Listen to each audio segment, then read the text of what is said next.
Hi, I'm Alicia Main. I help animals heal their behavior, health, and end-of-life issues naturally. And I assist them in helping their humans heal their hearts. I am the animal healer.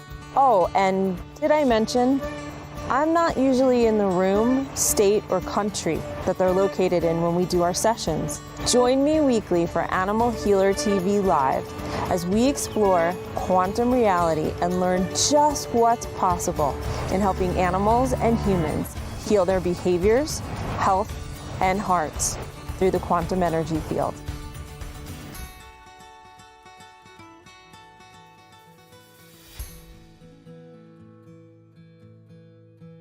Well, hello everybody, and welcome to Animal Healer TV. I am your host, Dr. Alicia Main, and I welcome each and every one of you here. This is a powerful, interactive, even the little gnats want to get in here. This is a powerful, interactive quantum healing session, and my background is as a master animal communicator, long distance energy healer. I work long distance through the quantum energy field using quantum entanglement, and I developed this skill to do this through a very, very long 33-year Qigong practice. And so as I work today with Nina and her beautiful dog Lily on firework issues, which oftentimes I find come from tension and tightness in the fascia tissue, which can pull the bones out of alignment. And once released tension comes out of the tissue, the behaviors change. And a lot of times it's much, much easier for animals to process things like fireworks, loud noises, different traumas, things that they react to. Learned about this over several decades of studying directly with the animals and developing the instinct body assessment and fascia release technique. So we're going to start talking with Galina and Lily, and then I will do a instinct body assessment and fascia release. They are at least 1,800 miles away from me in, I believe, San Francisco area. So I have met Lily before. I have worked on Lily once before. And so she might be familiar with me. She might be familiar with the technique, but I thought it was really, really important because, fireworks aren't fun. They're not fun for the human. They're not fun for the animal. Everybody gets stressed out when the animal is stressed. And I wanted to show you a really natural way that you can actually help your animals with firework issues and make this year more of a celebration and a liberation rather than having to lock yourself in your house and turn up the radio and, maybe even possibly leave your house because of the fireworks. So, Galina, it's great to see you. Good morning. And I want to ask, can you share with us a little bit about Lily, about her background, and how she reacts to fireworks?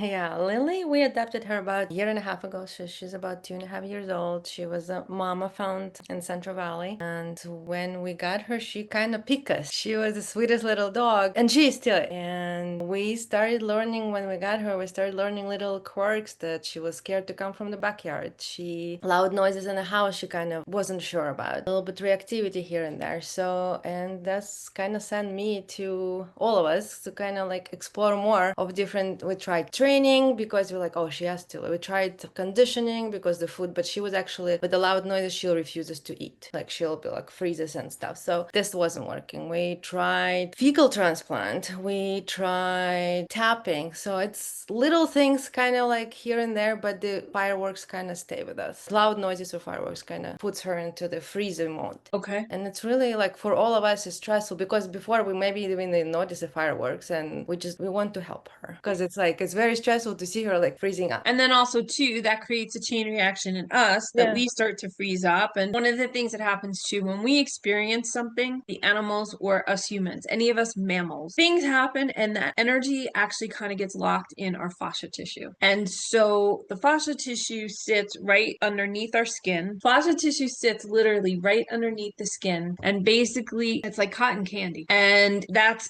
these fibers that kind of look like cotton candy. But what I am learning directly from the animals, because I have studied anatomy and physiology. I have studied, biomechanics. I have studied energy. The thing is, I never studied fascia tissue. So everything that I know and I understand about fascia tissue and how it works is directly from the animals. So what they had me kind of watch and look at and understand before I ever looked at anything in a book, the fascia tissue covers everything in your body. The entire inside of your body, it's around your bones, it's around your organs, it's everywhere. And as humans, while we tend to focus on, the brain as the master center of the body, the animal said, no, it's not the master center of the body. It's actually the processor. It's the mainframe, so to speak, that coordinates everything. But they said the fascia tissue actually is really what the first brain is. All right, so I'm going to start with Lily. I use my thumbs, and I'm going to start at the base of her nose where her skin and her hair meet. I'm going to touch points up her face line, then go down her back, and I'm going to start right at that point where the nose and the hair meet, skin and the hair meet. So I'm just asking her if I can connect with her. I know I have Galina's permission. I'm just asking Lily her permission and just gently letting her feel what it's going to feel like. I got an okay? All right. So what I am feeling when I touch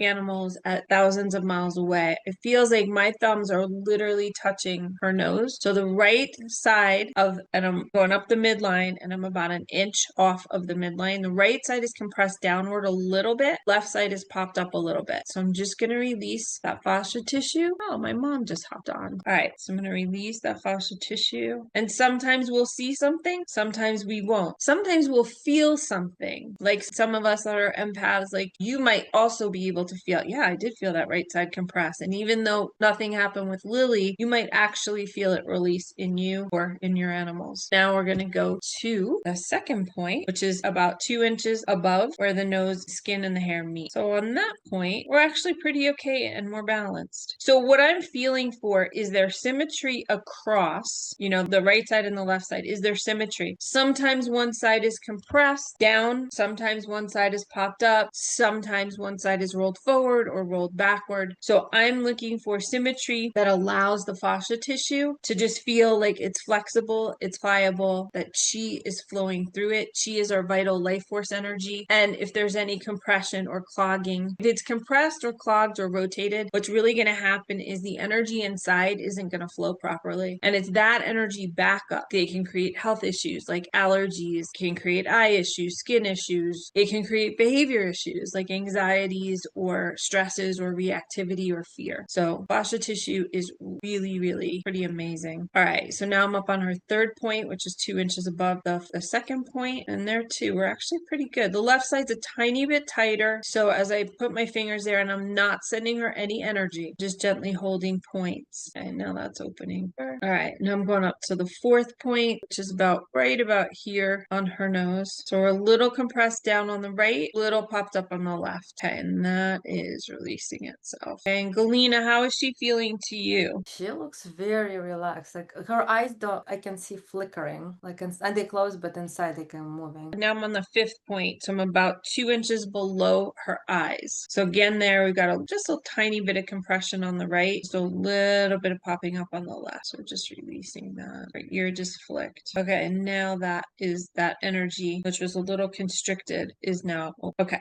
Now I'm going to go into her eye points. I'm going into the corners of her eyes, and we've got the right side is compressed downward a little bit in the tissue, left side is popped up a little bit. So how's Lily's demeanor usually? Like, is she, aside from fireworks and stuff like that, is she a calm dog? Is she restless? Oh no, she's very calm. She's the very medium energy. She gets excited when we go somewhere, but it's not like she's very likes to please. So she like if you tell her to calm down, she'll be very. Okay, so now that's the left side releasing. The left side was pulled up a little bit, so the tissue finally released. So now I have even across her eyes, and you can see when that released, she let go a little bit in her body. Okay, now I'm just waiting for that left side to hold. It's really funny because a lot of the times we don't think that animals know, right? But they're aware when people are watching them. So, okay, now that left side just completely clicked into place. So and this is going to sound strange because we're not going to see this on an x-ray. We're not going to see this on a sonogram. But the way that fascia tissue in the corner of Lily's eyes, the right side was down, the left side was up, in and of itself, how she then receives energy. And we're starting to get close to, like, the next point that I'm going to go to on her head starts the kidney bladder meridian point. So this point is right below it. So if we've got an issue here, it could set off, Lily could be overreactive two noises because the tissue is out of balance, which wasn't allowing the energy to flow properly. So now we're going to go to her eyebrow points and we're going to see what she's got going on there. So I got a little bit lower on the right, a little bit higher on the left. And if you guys have questions, the chat is open. So if you guys want to ask questions, you can put it in the chat. Or if you have any questions, you can also hold it till the end, till I finish the balance on Lily. Okay, so that left side is still up a little bit. Right side is down just a little bit. So I'm just gonna play with the fascia tissue. Just gonna release it till, there we go. Okay, so now the left side just dropped down and now it's starting to feel even. And I know from being a holistic dog trainer and kind of the pioneer of holistic dog training, where I integrated telepathic communication and body work and foods and energy medicine, whether it was flower essences or homeopathics, I know the difference that everybody thinks, no, if you're going to fix a problem, you got to do training. Training isn't always the answer. Before any training happens, we should be doing body work with the animal because there could be tightnesses in the fascia tissue that we visually cannot see, that won't show up on a blood work, that won't show up on a sonogram or any kind of other test. We just actually have to go through the body and feel for it. But I have watched animals transform behavior issues by releasing fascia tissue faster than any training I have ever seen, because the fascia tissue also regulates how that animal is going to be breathing. And if the breathing is off, if they're breathing in shallower but exhaling more, or they're inhaling or they're exhaling shallower or breathing in more, throws the chemistry off in the body. So I have fixed and resolved more behavior issues that other trainers and vets and body workers could not resolve just by doing this work than all the time I spent dog training. So that's why I go to this method first for any behavior issues or even health issues. Okay, so now that left side is balanced down and the right side, and now it's even. Okay, so we've got even eyes, even bladder meridian. I'm going to go to check her forehead points because sometimes animals can bang themselves. They could be running for a ball and hit their head on the couch, you know? They could be playing and they collide with each other. They could have had a misstep, or, you know, they went to jump on the bed and they missed. They could have the same thing. They went to jump off the bed and their shoulders didn't catch them properly. So fascia tissue is really, really important because it's going to dictate, basically, is it her left? So it's her left when I'm looking at her. So the left would be this side when I'm looking at her, and her right would be this side. But I understand. All right, so now I'm going to her forehead point. And so let me just see how I tell you this. So it's my left and I'm facing her. So my left is going to be her right and my right is going to be her left. All right, so forehead points are actually pretty good. Just a tiny bit pushed forward on the left, a tiny bit pushed in on the right. No big deal. Okay, now that forehead is opening. There we go. So I can literally feel her body and I can feel what's off and I can feel the energy flows. So I'll often feel something sometimes before I even see any type of movement with them. All right, so now we're on the top of her head because I like to check the cranial plates. The cranial plates sometimes can get compressed downward or pushed upward. One can divot underneath the other. And I've worked with a lot of dogs that have seizures. And as soon as I check the top of the head, often see that one plate is like underneath the other one. So the way the cerebral spinal fluid, which is supposed to flow from top of the head all the way to the sacrum, and then from the sacrum all the way back, is kind of what keeps us calm and relaxed. A lot of times with seizure dogs, I will see an imbalance or a tightness and a restriction. So the cerebral spinal fluid can't flow. It kind of starts banging, and that banging is often what I see in terms of a seizure. All right, so top of her head is actually pretty good. Now we're going to go to the back of her head. So we've got a little bit rolled forward at the back of her head on the left. My left, her left, my right, her right. Because when I go to the face, we're facing each other. But then when I go to the back of the head and the back, we're facing the same direction. So I always have to be careful with that when I do it and also when I teach, because in the 3D, we can only do certain things, right? There's certain laws, certain principles. So left side of her head was rolled forward a little bit, right side of the back of her head was rolled back a little bit. So that's getting released. That's a lot of movement in her. She's like almost running. Like her little paws are moving, the eyes are flickering, the ears are moving. So what's actually happening here too is, even though I'm working on her fascia tissue, I'm releasing restricted energy. And then literally everything in her body functions better, including her brain. brain. So that's why I say sometimes, I trained a lot of dogs, and you can train a dog with firework issues or a horse or a cat to be less reactive. But when something is stuck in the fascia tissue, because the animals have shared with me that really that is the first brain, if you release it in the fascia tissue and it gets to let go, the breath changes. And when the breath changes, that's what's actually changing the brain. It's not that we're changing the brain through training. You can recondition the brain, but it's so much easier if you work with the fascia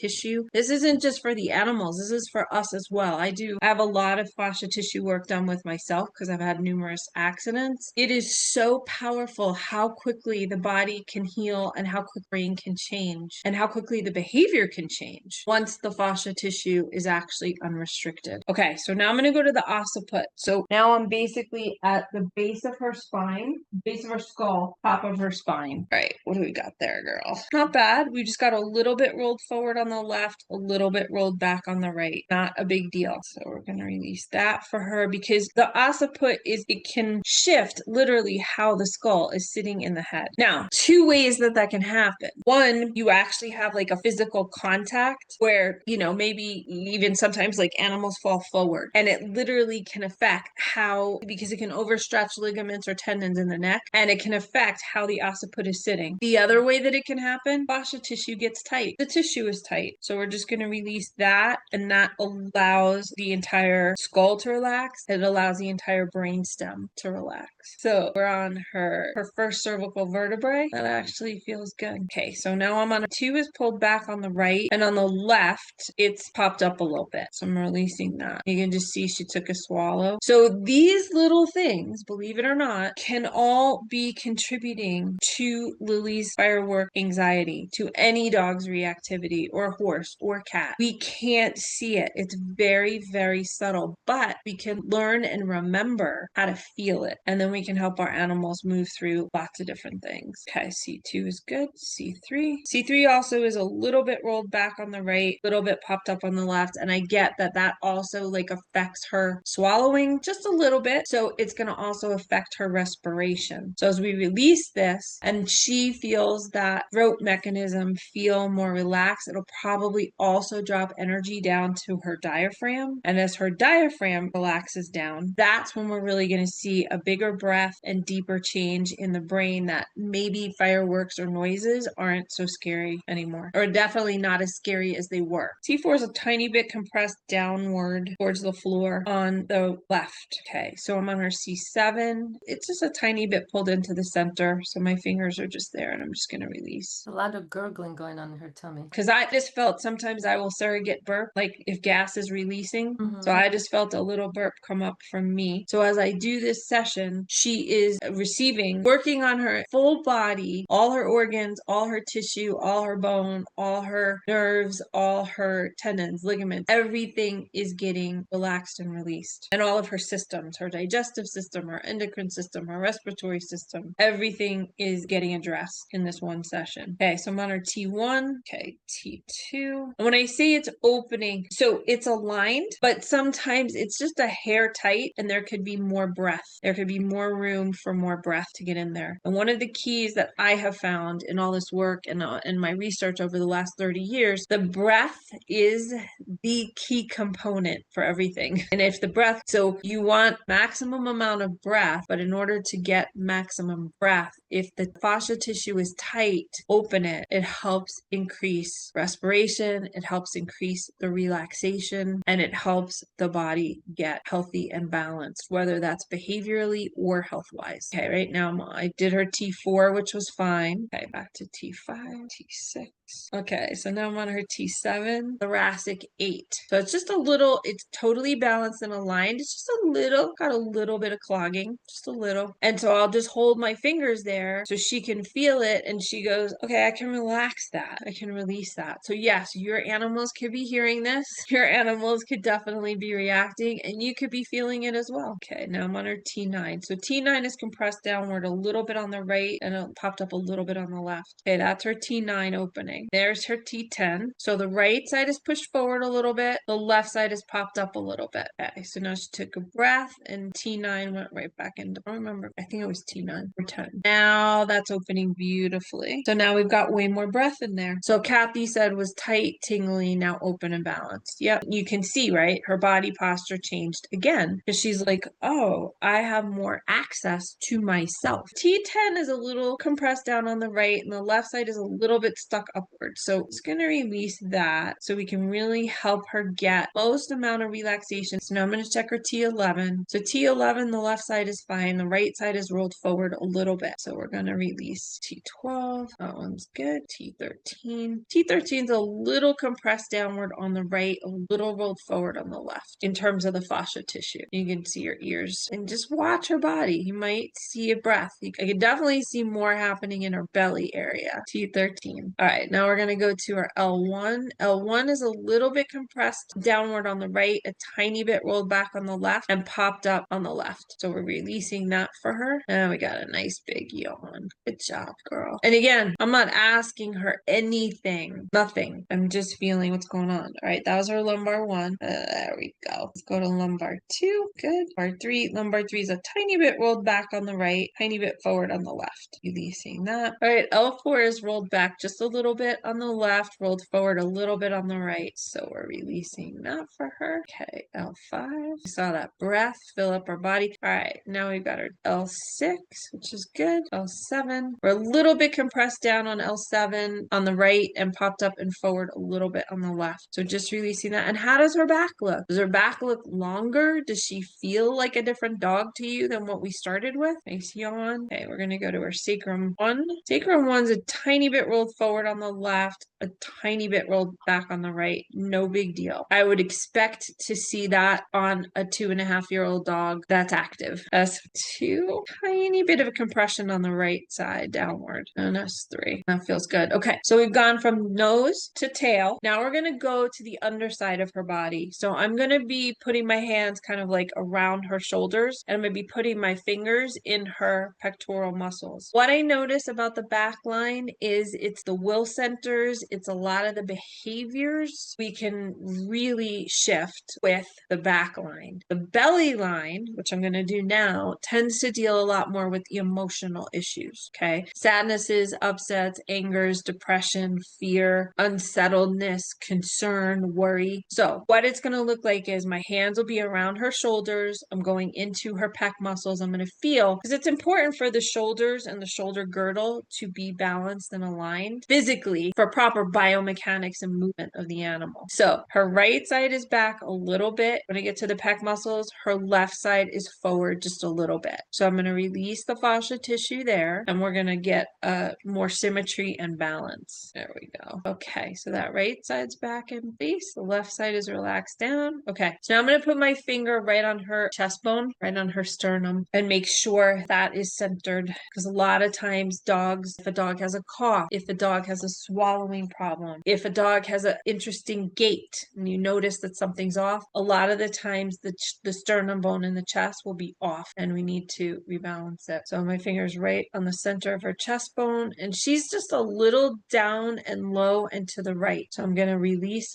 that for her. Awesome. Okay, now that just settled back into center. On that same bone, I'm going to start drawing an energy line from the chest bone down the front of her chest, underneath, in between her front legs, all the way down her belly line till I get to her umbilical cord point. So I'm coming down her chest. I'm now underneath, right in between her front legs. Now I'm right behind her front legs, and I'm coming up to about mid diaphragm, and she's asking me to just hold my finger there. I feel like she's got a little bit of stuckness in the tissue there, which could affect whether or not she's taking a deep breath, or as deep of a breath as she can take. If I can release her fascia tissue and she can take a really deep breath, one of those breaths that you almost feel like expands the whole inside of your body, then what happens is she's naturally resetting her entire skeletal system. I'm just helping release the tightness in the tissue so that she's able to do that. And I think you can be aware, like as we've gone through this session, the releases that I just did in her fascia tissue allowed her to stretch herself much bigger. Okay, now I'm down to the base of her diaphragm, which is kind of like right at the opening opening of where her ribs separate. And now I'm on her solar plexus, and she's just asking me to go very slow through that area. So that's the telepathy. I'm hearing her consciousness, and I'm hearing her body. So this way I can best support her and listen to what her body is telling me that she needs, not me telling her body what I think she needs. What I think is irrelevant. What she knows about her own body, that's the most important thing here. And that's why I love sharing this work of being able to do this in real time, really understanding that these animals are so unbelievably intelligent. They know exactly what's going on with them. We've just forgotten how to hear it. Okay, so now I'm at the base of her belly and we're heading towards her umbilical cord point. So I'm right about now at her umbilical point where she was connected with her mom. And what I found with this is they showed me that the umbilical cord point is basically the connection to their original blueprint when they were connected to their mom as babies. So before any traumas happen, before any challenges happen, before any separations happen, they have me go to the umbilical cord point because it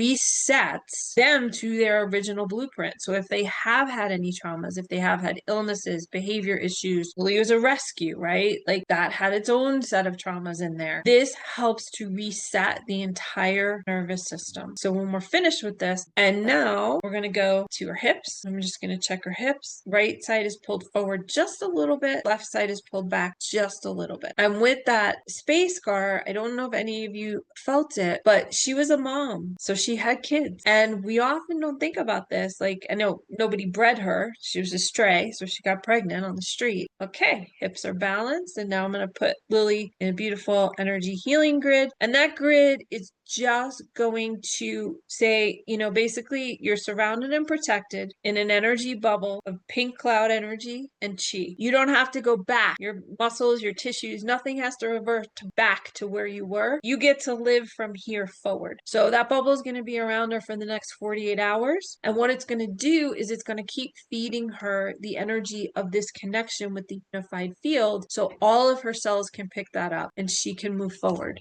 So I got the roasting pan because Lily, this is a specific sound that's anytime I take it out, even she knows it's gonna happen. So any kind of metal, usually she would run. So she's cautious. She's like, I know what this sounds like. I'm not crazy about it, but maybe I'm willing to have a new experience with it. She's actually almost like curious about it. Yeah, which is awesome, right? That's She what we yawned want. too. She's what? She yawned like she released something. Yep. And So that's yawning is always a great sign because we're making room for another possibility. So, yep, you just keep doing things, keep moving things around. Don't take it to like 90, seeing what's happening. The fact that she's curious about it, she's not barky. We can see. She's like, oh, I don't know that I'm totally comfortable with it, but I don't know that I have to be in the other room either. yeah, Yep. usually she would look up and run out. Even like Yep. Not speaking in highly scientific terms, but literally this is how quantum entanglements work and how the unified energy field works.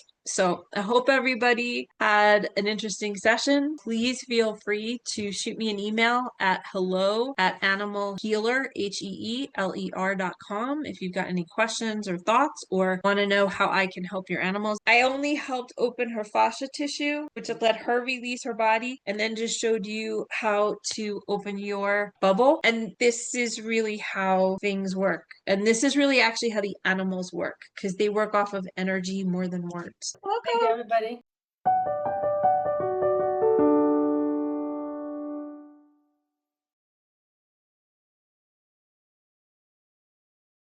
This is our Lily.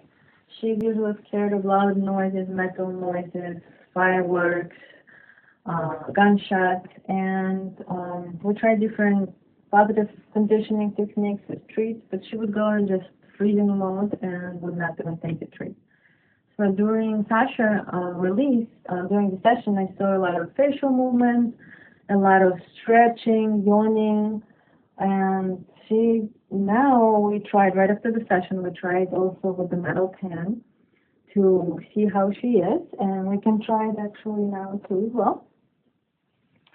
In the past, she would even know the drawer where the pen comes from, and she would just leave the room. So now, good job. Now she can be in the same room, actually in the same bed next to the pen, and in this today, they make the noise. So today also when we went for a walk, there was a nail gun noises, and she just walked past it and didn't really even flinch. So we are very happy with our progress and looking forward to more improvements. Thanks for watching today's episode of Animal Healer TV. We hope you enjoyed it. We'd love to hear your feedback on what you learned about yourselves and your animals. We'd also love to hear what issues are you dealing with that you'd most like to see on the show. If you'd like to participate in an episode, please see the link below and share with us the issues that you're having with your animals. Don't forget to like us on Facebook and Insta, and please feel free to share with your friends. Join us next week for another episode of Animal Healer TV, where we will explore quantum reality and see what else is possible in helping animals and humans heal their behaviors, their health, and each other's hearts.